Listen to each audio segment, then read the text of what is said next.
Result of a survey by a think tank in Seoul. Almost half of those asked said they would back Pyongyang even though there was an option to stay neutral. Only 15% said they would side with Tokyo. That's despite continuous warnings by Western allies of the threat posed by North Korea.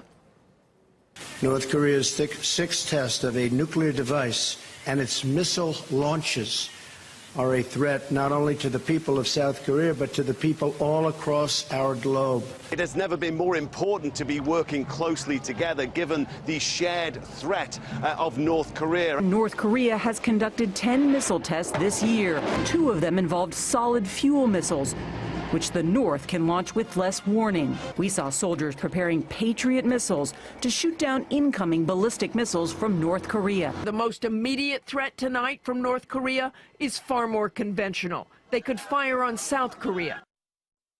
The survey also comes as relations between South Korea and Japan are seeing another low, with disputes resurfacing over long-standing controversies. Back in 1910, Japan turned Korea into its colony and fought hard against the independence movement. Back then, Japan controlled almost every aspect of life on the peninsula. During the Second World War, Japan drew heavily on Korea. Hundreds of thousands of Koreans were forced to work in Japan, where conditions were so bad, it's estimated more than 60,000 died as a result.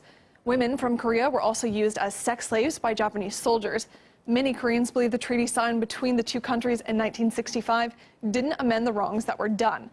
Human rights attorney Eric Sorotkin believes both Japan and the U.S. often paint a dark picture of North-South relations to fit their own political agenda.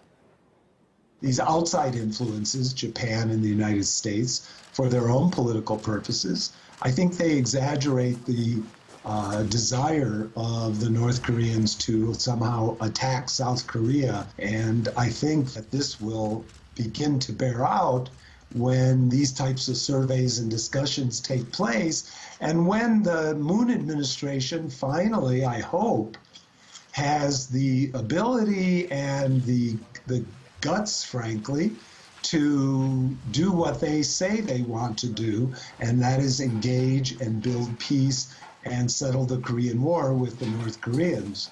And so I think that Japan will continue to fan these flames until the South Koreans really put an end to it by formalizing relations and taking further serious steps toward peace.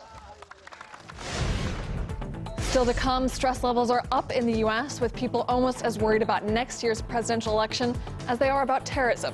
That story and more after the break.